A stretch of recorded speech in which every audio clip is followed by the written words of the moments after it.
साथियों नमस्कार, स्वागत है आपका अपने चैनल सक्सेस जंक्शन एक कदम सफलता की ओर में। और हम लेकर के आ गए हैं आपके लिए सभी प्रतियोगी परीक्षाओं की दृष्टि से अति महत्वपूर्ण 360 डिग्री करंट अफेयर्स, यानी कि यहाँ पर आपको हर एक प्रश्न के बारे में डिटेल में जानकारी दी जाएगी, जिससे अगर उससे संबंधित कोई अन्य प्रश्न भी आपकी परीक्षा में आता है तो आप उसे भी बड़ी आसानी से सॉल्व कर सकते हैं। तो चलिए बिना समय गवाए हुए सीधे चलते हैं अपने सेशन की ओर और आपको बताते हैं कि आज के सेशन में क्या क्या होने वाला है। आइए देखते हैं। तो देखिए, टुडे सेशन की बात करें तो सबसे पहले यस्टरडे का रिवीजन कराया जाएगा, यानी कि कल हमने जो करंट अफेयर आपको कराई है उसमें से रैंडमली 3 महत्वपूर्ण प्रश्न आपसे पूछे जाएंगे और आपको खुद अपने आप को ये चेक करना है कि कल वाली करंट अफेयर आपको याद है या फिर नहीं याद है। उसके बाद में टुडे करंट अफेयर, यानी कि आज की महत्वपूर्ण करंट अफेयर की जो भी प्रश्न होंगे पूरी फुल डिटेल में इन्फॉर्मेशन के साथ में आपको कराए जाएंगे। उसके बाद में मध्य प्रदेश करंट अफेयर की जितने भी महत्वपूर्ण प्रश्न बने होंगे आज की करंट अफेयर से वो आपको कराए जाएंगे। उसके बाद में current affair award static GK की बात करते हैं तो सभी प्रतियोगी परीक्षाओं की दृष्टि से अति महत्वपूर्ण स्टैटिक जीके के महत्वपूर्ण प्रश्न कराए जाएंगे। उसके बाद में करंट अफेयर अवार्ड, जैसा कि आपको पता है डेली हम एक अवार्ड यहाँ पर डिस्कस करते हैं, तो आज हम यहाँ पर डिस्कस करने वाले हैं पद्म पुरस्कार 2021। 3 तरह के पद्म पुरस्कार होते हैं, पद्म विभूषण, पद्म भूषण, पद्मश्री। तो तीनों अवार्ड के बारे में डिस्कस करेंगे, किसको कितने अवार्ड दिए गए हैं वो बताएंगे और कब से पद्म पुरस्कार शुरुआत हुई है वो सारी जानकारी आपको हम आज बताने वाले हैं। उसके बाद में होमवर्क बेस्ड स्क्रीनशॉट, यानी कि डेली हम आपसे एक प्रश्न पूछते हैं, उसका जवाब देने वालों के नाम आपको स्क्रीन पर अंत में दिखाई देते हैं। उसके बाद में टुडे होमवर्क, यानी कि आज हम आपसे एक प्रश्न पूछेंगे जिसका जवाब देने पर कल वाली वीडियो में आपका नाम भी आएगा। तो वीडियो को शुरू से लेकर के अंत तक जरूर देखिएगा। आइए शुरुआत करते हैं। सबसे पहले रिवीजन कर लेते हैं। आइए देखते हैं रिवीजन का पहला प्रश्न। नवनिर्मित राज्यपालों की सूची में कौन सा जोड़ा यहाँ पर गलत है? कर्नाटक थावरचंद गहलोत, मध्य प्रदेश आनंदीबेन पटेल और हरियाणा बंडारू दत्तात्रेय या फिर त्रिपुरा सत्यदेव नारायण आर्य। आइए आंसर देख लेते हैं। सही आंसर है बी, यानी कि मध्य प्रदेश की जो राज्यपाल है वो आनंदीबेन पटेल नहीं है, बल्कि मंगूभाई छगनभाई पटेल जो है वो यहाँ पर नए राज्यपाल बनाए गए हैं। कहाँ के? मध्य प्रदेश के, याद रखिएगा। आगे बढ़ते हैं। बाकी के तीनों ऑप्शन बिल्कुल सही हैं और तीनों के तीनों जो नए हैं जो है राज्यपाल नियुक्त किए गए हैं तीनों प्रदेशों के। ठीक है, आगे बढ़ते हैं, इसको भी जरूर पढ़ लीजिएगा। अगला प्रश्न है, श्रीनगर में गोल्फ प्रशिक्षण अकादमी का शुभारंभ किसके द्वारा किया गया? जीसी मुर्मू, मनोज सिन्हा, एम वेंकैया नायडू या फिर इनमें से कोई नहीं। आइए आंसर देखते हैं। सही आंसर है बी, यानी कि मनोज सिन्हा के द्वारा श्रीनगर में गोल्फ प्रशिक्षण अकादमी का शुभारंभ किया गया है। आगे बढ़ते हैं और अगला प्रश्न देखते हैं।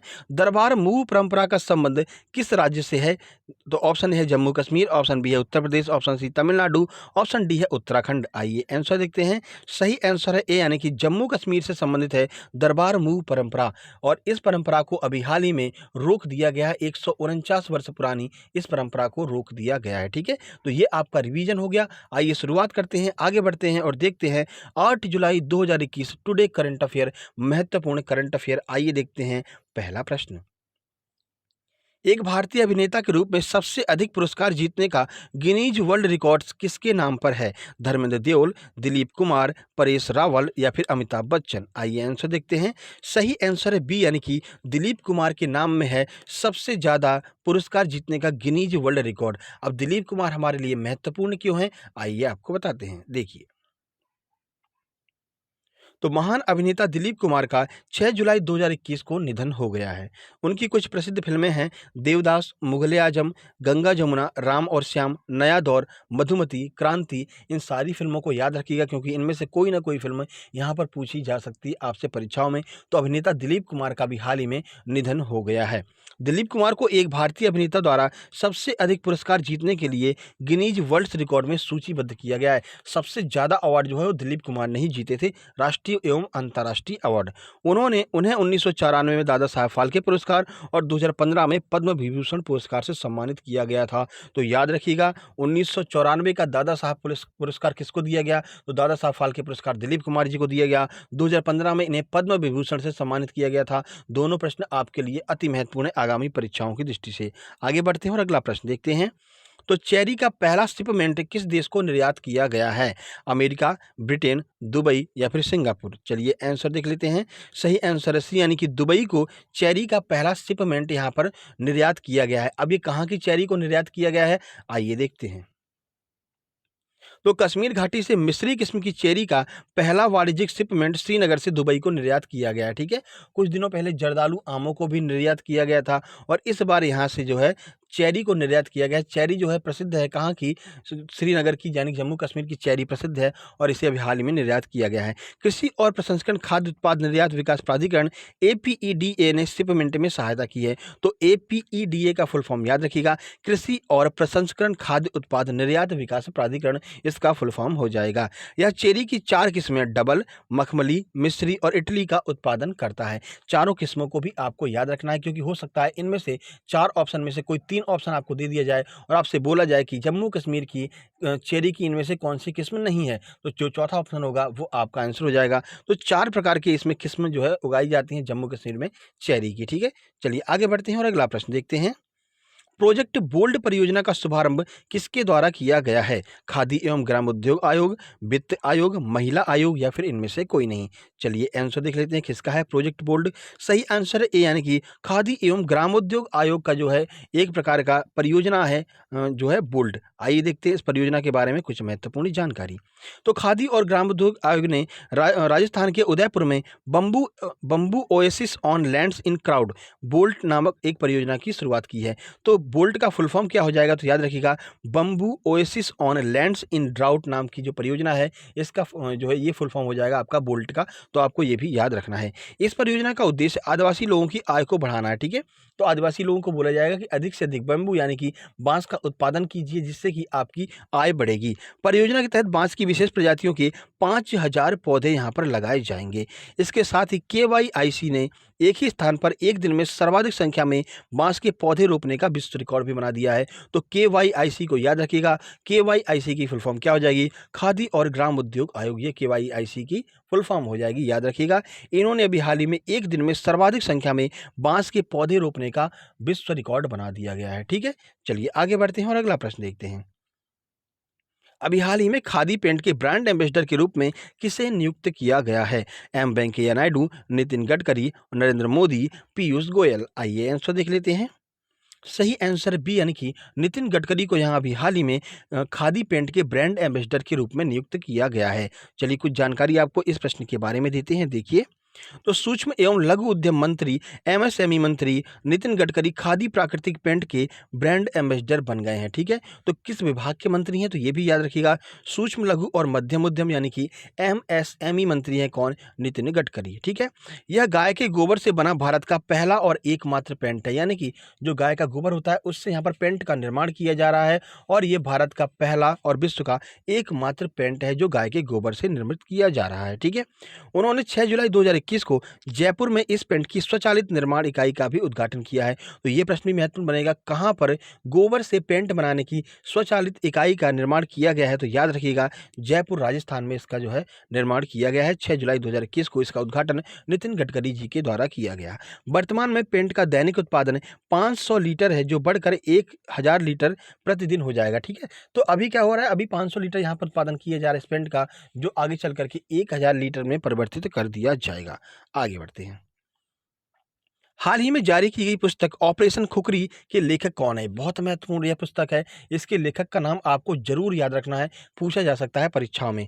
तो जनरल राजपाल पूनिया, जसपाल राणा, सत्येंद्र लोहिया या फिर इनमें से कोई नहीं? आइए देखते हैं ऑपरेशन खुखरी किसकी पुस्तक का नाम है। सही आंसर है ए, यानी कि जनरल राजपाल पूनिया ने इस पुस्तक को लिखा है। नाम है ऑपरेशन खुखरी। पूरा नाम क्या है, आइए देखते हैं।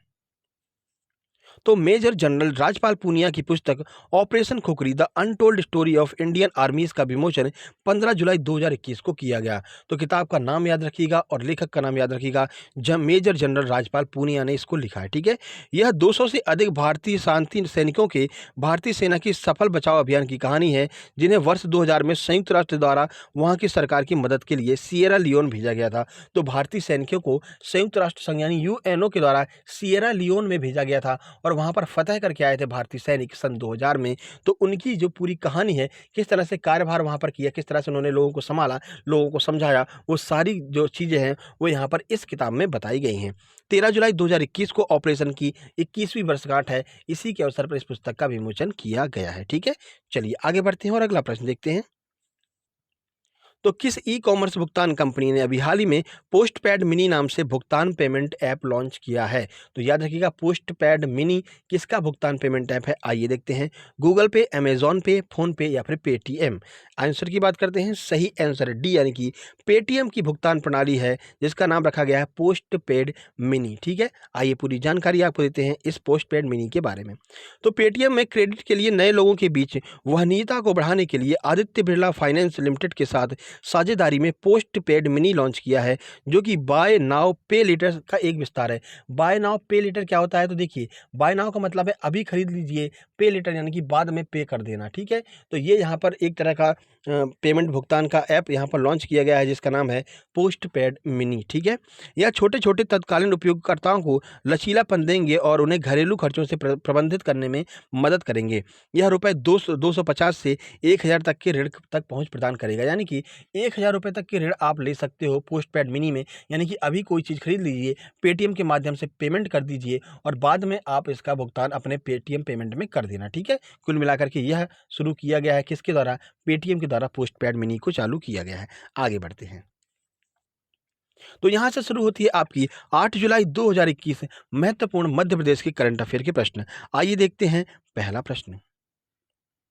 तो मंत्री श्री कमल पटेल ने किस जिले की बेड़िया मिर्च मंडी को देश की आदर्श मंडी के रूप में विकसित करने की घोषणा की है? इंदौर, भोपाल, खरगोन या फिर विदिशा? चलिए आंसर देख लेते हैं।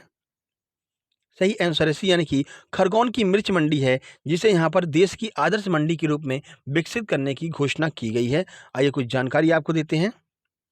तो किसान कल्याण तथा कृषि विकास मंत्री श्री कमल पटेल ने कहा है कि खरगोन जिले की बेड़िया की नवीन मिर्च मंडी को देश की आदर्श मिर्च मंडी के रूप में विकसित करेंगे। तो एक स्टैटिक का प्रश्न यहाँ पर आपका बन रहा है कि कमल पटेल कौन सा मंत्रालय संभालते हैं? तो याद रखिएगा, किसान कल्याण तथा कृषि विकास मंत्री हैं कमल पटेल। ठीक है, चलिए आगे बढ़ते हैं। मंत्री श्री पटेल ने बताया कि मंडी का नामकरण स्वर्गवासी श्री नंद कुमार सिंह चौहान के नाम पर किए जाने की कार्यवाही जल्द पूरी कर दी जाएगी। तो याद रखिएगा, खरगोन में जो मिर्च मंडी है उसका नाम परिवर्तित करके स्वर्गवासी श्री नंद कुमार सिंह चौहान के नाम पर रखा जाएगा और आदर्श मंडी घोषित कर दी जाएगी। भारत की पहली ऐसी मंडी होगी जिसे आदर्श मंडी घोषित किया जाएगा।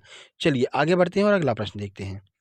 तो हाल ही में रोड टू टोक्यो कैंपेन के तहत सेल्फी पॉइंट का लोकार्पण किसके द्वारा किया गया है? शिवराज सिंह चौहान, आनंदीबेन पटेल, गिरीश गौतम या फिर यशोधरा राजे सिंधिया? चलिए आंसर देख लेते हैं। सही आंसर है डी, यानी कि यशोधरा राजे सिंधिया, जो कि हमारी मध्य प्रदेश की खेल मंत्री हैं, उनके द्वारा यहाँ पर हाल ही में रोड टू टोक्यो कैंपेन की सेल्फी का शुभारंभ यहाँ पर किया गया है। सेल्फी पॉइंट यहाँ पर बनाया गया है। आइए कुछ जानकारी आपको देते हैं। तो देखिए, टोक्यो ओलंपिक 2020 में भागीदारी कर रहे भारतीय टीम के खिलाड़ियों को प्रोत्साहन देने और मध्य प्रदेश में ओलंपिक मूवमेंट को प्रचारित करने के लिए रोड टू टोक्यो कैंपेन के तहत मध्य प्रदेश की खेल और युवा कल्याण मंत्री माननीय यशोधरा राजे सिंधिया ने आज भोपाल स्थित अपने निवास पर सेल्फी पॉइंट का शुभारंभ किया है। तो 2-3 प्रश्न यहाँ पर बन रहे हैं। पहला प्रश्न आपका बन रहा है, मध्य प्रदेश की खेल और युवा कल्याण मंत्री कौन है? यशोधरा राजे सिंधिया हैं। टोक्यो ओलंपिक 2020 कहाँ पर आयोजित हो रहा है? तो टोक्यो में इसका आयोजन हो रहा है। उसके बाद में अगर बात करते हैं तो रोड टू टोक्यो कैंपेन यहाँ पर कहाँ पर चलाया गया है? तो मध्य प्रदेश में रोड टू टोक्यो कैंपेन यहाँ पर चलाया गया है। ठीक है, यह सेल्फी पॉइंट भोपाल, इंदौर, ग्वालियर और जबलपुर इन मुख्य स्थानों पर लगाए जाएंगे। ठीक है, यहाँ पर सेल्फी पॉइंट लगाए जाएंगे, आप जाकर के सेल्फी खींच सकते हैं और लोगों को अवेयर कर सकते हैं टोक्यो ओलंपिक के बारे में। चलिए आगे बढ़ते हैं और अगला प्रश्न देखते हैं। तो यहाँ से स्टार्ट होता है आपका स्टैटिक जीके की छुपा रुस्तम क्लास है। ऐसे प्रश्न जो प्रतियोगी परीक्षाओं में आए हैं और आगामी परीक्षाओं में आने की बहुत ज़्यादा संभावनाएं हैं। आइए देखते हैं पहला प्रश्न। ओजोन परत वायुमंडल के किस भाग में स्थित होती है? क्षोभ मंडल, आयन मंडल, मध्य मंडल या फिर समताप मंडल? आइए आंसर देखते हैं। सही आंसर है डी, यानी कि जो ओजोन परत होती है वो समताप मंडल में स्थित होती है। तो देखिए, ओजोन परत समताप मंडल में पाई जाती है और जो वायुयान होते हैं वो भी समताप मंडल में ही उड़ते हैं, ये भी आपको याद रखना है। और एक प्रश्न कई बार परीक्षाओं में पूछा है, मौसम संबंधी घटनाएं किस मंडल में होती हैं? तो याद रखिएगा, मौसम संबंधी घटनाएं क्षोभ मंडल में होती हैं। ठीक है, ये प्रश्न भी आपको याद रखना है। आइए आगे बढ़ते हैं, अगला प्रश्न देखते हैं। तो पेंटागोनिया मरुस्थल कहाँ पर पाया जाता है? जर्मनी, अमेरिका, अर्जेंटीना या फिर उत्तरी अमेरिका? आइए आंसर देख लेते हैं। तो देखिए सही आंसर है सी, यानी कि अर्जेंटीना में पेंटागोनिया मरुस्थल पाया जाता है। तो देखिए 3 फैक्ट आपको यहाँ पर क्लियर कराते हैं। पेंटागोनिया मरुस्थल अर्जेंटीना में पाया जाता है। पंपास घास के मैदान जो हैं वो भी आपके अर्जेंटीना में ही पाए जाते हैं। अल्फाफा घास अर्जेंटीना में ही पाई जाती है। ये अल्फाफा घास कई बार परीक्षाओं में पूछी गई है कि अल्फाफा घास कहाँ की घास है, तो याद रखिएगा अल्फाफा घास अर्जेंटीना की घास है और पंपास के मैदानों में यह घास भी पाई जाती है। ठीक है, आगे बढ़ते हैं। कांग्रेस के दूसरे अधिवेशन के अध्यक्ष कौन थे? व्योमेश चंद्र बनर्जी, आचार्य विनोबा भावे, सुभाष चंद्र बोस या फिर दादा भाई नेहरू। आइए आंसर देखते हैं। सही आंसर है डी, यानी कि आचार्य वो दादा भाई नेहरू जो हैं वो यहाँ पर कांग्रेस के दूसरे अधिवेशन के अध्यक्ष रहे हैं। कुछ जानकारी आपको देते हैं, देखिए। तो दादा भाई नेहरू कांग्रेस के दूसरे अधिवेशन के अध्यक्ष थे। इनकी प्रसिद्ध पुस्तक का नाम है un British rule in India, और यह पुस्तक भी कई बार परीक्षाओं में पूछी गई है कि un British rule in India किसकी पुस्तक का नाम है, तो दादा भाई नेहरू जी की पुस्तक का नाम है। सर कांग्रेस के पहले अधिवेशन के अध्यक्ष कौन थे, ये भी देख लेते हैं। तो व्योमेश चंद्र बनर्जी यानी कि WC बनर्जी जो है वो कांग्रेस के पहले अधिवेशन के अध्यक्ष थे। ठीक है, चलिए आगे बढ़ते हैं। गोकुल दास तेजपाल विश्वविद्यालय में पहला अधिवेशन कांग्रेस का आयोजित किया गया था, जो कि मुंबई में स्थित है। ठीक है, आगे बढ़ते हैं। तो यहाँ पर डिस्कस कर लेते हैं पद्म पुरस्कार 2021 के बारे में महत्वपूर्ण फैक्ट। तो देखिए, पद्म पुरस्कार भारत के सर्वोच्च नागरिक पुरस्कारों में से एक है। इसकी शुरुआत वर्ष 1954 में की गई थी। यह हर वर्ष गणतंत्र दिवस के अवसर पर इसकी घोषणा की जाती है। तो याद रखिएगा पद्म पुरस्कार जो है वो सर्वोच्च नागरिक पुरस्कारों में दूसरा स्थान यहाँ पर रखता है। ठीक है, पहला भारत रत्न है और दूसरा पद्म पुरस्कार होता है। पद्म पुरस्कार में भी पहले नंबर पर कौन है, तो पद्म विभूषण है। पूरी जानकारी आपको देते हैं। 1954 में इसकी शुरुआत की गई थी। 1988, 1979, 1993 और 1997 में पद्म पुरस्कारों की घोषणा नहीं की गई है। चारों वर्षों को याद रखिएगा, क्योंकि परीक्षाओं में कई बार पूछा गया है कि इनमें से किस वर्ष में पद्म पुरस्कार नहीं दिए गए थे। तो ये 4 ऑप्शन आपको मिल सकते हैं। चारों ऑप्शन को आपको याद रखना है। भारत सरकार द्वारा 3 प्रकार के पद्म पुरस्कार दिए जाते हैं। सर कौन-कौन से हैं? तो पहला है पद्म विभूषण, दूसरा है पद्म भूषण, तीसरा है पद्मश्री। ठीक है, 2021 में 119 जो है पद्म पुरस्कारों की यहाँ पर घोषणा की गई है। कौन-कौन से हैं? तो देखिए, पद्म विभूषण के रूप में 7 पुरस्कारों की घोषणा की गई है। इसमें महत्वपूर्ण है शिंजो आबे, जो कि जापान के पूर्व प्रधानमंत्री हैं, उनको यहाँ पर दिया गया था पद्म विभूषण। उसके बाद में पद्म भूषण 10 लोगों को दिया गया है और पद्मश्री 102 लोगों को यहाँ पर दिया गया है। तो सीधे फैक्ट वाला प्रश्न बनेगा कि पद्मश्री अवार्ड कितने लोगों को दिया है? 102 लोगों को दिया है। शिंजो आबे को कौन सा पुरस्कार दिया गया है? तो पद्म विभूषण पुरस्कार शिंजो आबे को दिया गया है। ठीक है, वर्ष 2021 के पद्म पुरस्कारों में 29 महिलाएं, 10 विदेशी, 1 ट्रांसजेंडर और 16 लोगों को यह पुरस्कार दिया गया है। तो सीधा प्रश्न बनेगा पद्म पुरस्कार 2021 में कितनी महिलाओं को पद्म पुरस्कार दिया गया है? तो आपको आंसर देना है 29 महिलाओं को पद्म पुरस्कार दिया गया है 2021 में। ठीक है, यहाँ से एक प्रश्न और बनता है, क्रम बोला जाता है लगाने के लिए, जिसमें पहले स्थान पर रहता है आपका भारत रत्न, दूसरे स्थान पर रहता है पद्म विभूषण, तीसरे पर पद्म भूषण और चौथे पर पद्मश्री रहता है। तो क्रम भी आपको याद रखना है। ठीक है, तो क्रम में पहला भारत रत्न है, जो कि 2021 में किसी को नहीं दिया गया है। ठीक है, और जो है आपका दूसरे स्थान पर पद्म विभूषण, फिर पद्म भूषण, फिर पद्मश्री। ये क्रम आप याद रखिएगा। चलिए आगे बढ़ते हैं और अगला प्रश्न देखते हैं, अगले सेगमेंट की ओर चलते हैं। तो अगला सेगमेंट है हमारा कि जो हम आपको होमवर्क देते हैं घर के लिए। तो कल हमने आपसे पूछा था कि गुरुदेव रविन्द्रनाथ टैगोर ने किस नरसंहार के उपलक्ष्य में अपनी जो उनकी नाइटहुड की उपाधि थी उसको लौटा दिया था। तो सही आंसर है जलियांवाला बाग नरसंहार के जो है विरोध में यहाँ पर अपनी जो उपाधि थी उसको लौटा दी थी नाइटहुड की। किस किसने सही जानकारी दी, आइए देखते हैं। तो शैलेंद्र चौधरी जी ने काफ़ी अच्छी यहाँ पर जानकारी दी है। बहुत-बहुत धन्यवाद शैलेंद्र चौधरी जी का। शैलेंद्र चौधरी जी हर बार बहुत अच्छी जानकारी यहाँ पर प्रोवाइड कराते हैं। उसके बाद में लवली तिवारी जी ने बहुत अच्छी यहाँ पर जानकारी दी। इन्होंने भी काफ़ी कुछ बताया है, आप लोग ज़रूर पढ़ करके देखिएगा। काफ़ी नई इन्फॉर्मेशन यहाँ पर लवली तिवारी जी के द्वारा दी गई है। उसके बाद में अंतिमा तिवारी जी ने कहा वेरी इंटरेस्टिंग क्वेश्चन, बहुत-बहुत धन्यवाद। और अंतिमा तिवारी जी ने भी बहुत अच्छी यहाँ पर जानकारी दी है और इन्होंने भी बहुत अच्छी जानकारी दी। कृपया इन सब लोगों की आप जो कमेंट है इसको ज़रूर पढ़ा कीजिए। कुछ ना कुछ नई चीज़ें यहाँ पर आपको जानने को मिलती हैं। ठीक है, आगे बढ़ते हैं और देखते हैं। चंचल परमार ने बिल्कुल सही बताया है, जलियांवाला बाग हत्याकांड अप्रैल 1919। उसके बाद में सचिन पारासर ने बहुत अच्छी जानकारी दी है। ऊषा मार्सखोले ने बिल्कुल सही बताया है। उसके बाद में है शिल्पा वानखेड़े ने बिल्कुल सही बताया है। आरती लोधी ने बिल्कुल सही बताया है। निखिल चौहान ने काफ़ी अच्छी यहाँ पर जानकारी दी है। राधेश्याम शुक्ला ने बिल्कुल सही बताया है। पीके शुक्ला ने बिल्कुल सही बताया है। बहुत बहुत धन्यवाद आप लोगों का। और एक दूसरे के कमेंट को वीडियो को पॉज करके जरूर पढ़ लिया कीजिएगा, क्योंकि हर एक कमेंट में अपने आप में एक यूनिक जानकारी होती है जो आगामी परीक्षाओं के लिए आपके लिए महत्वपूर्ण साबित हो सकती है। चलिए आगे बढ़ते हैं और अगला प्रश्न देखते हैं, जिसका जवाब आपको कमेंट बॉक्स में करना है। तो आज का प्रश्न है, हल्दी घाटी का युद्ध किन किन के मध्य में हुआ था। ठीक है, तो किन 2 राजाओं के मध्य में हल्दी घाटी का युद्ध हुआ था, कब हुआ था, जितनी ज़्यादा जानकारी आपके पास में हो सके आप कलेक्ट करके कमेंट बॉक्स में कमेंट कीजिएगा, हमें आपके कमेंट का इंतजार रहेगा। बाकी आपको बता दें रोज़ दोपहर में 12:30 बजे हम आपके लिए प्रैक्टिस सेट लेकर के आते हैं और आज हम आपके लिए बेहतरीन सी टेस्ट लेकर के आ रहे हैं। टॉप 25 आयोग के प्रश्न, यानी कि आयोग के जो प्रश्न बनेंगे टॉप 25 रैपिड फायर प्रश्न की टेस्ट लेकर के आ रहे हैं। जरूर ज्वाइन कीजिएगा, क्योंकि जैसा कि आपको पता है आयोग के कम से कम 15 प्रश्न आपके एमपीपीएससी के एग्जाम में आने वाले हैं। बाकी इसकी पीडीएफ डाउनलोड करना चाहते हैं तो टेलीग्राम ऐप पर जाकर के सक्सेस जंक्शन सर्च करके टेलीग्राम चैनल हमारा ज्वाइन कर सकते हैं, जहाँ पर आपको पुरानी सारी वीडियो सारे पुरस्कार आपको देखने को मिल जाएंगे। बाकी ये वीडियो पसंद है, वीडियो को लाइक कीजिए, दोस्तों पर शेयर कीजिए, चैनल को सब्सक्राइब करके नोटिफिकेशन बेल जरूर दबा लीजिएगा, क्योंकि हम डेली आपके लिए सुबह 7:30 बजे करंट अफेयर की वीडियो और दोपहर में 12:30 बजे प्रैक्टिस सेट लेकर के आते रहते हैं। जल्दी मिलते हैं एक नई वीडियो में, तब तक के लिए नमस्कार, धन्यवाद।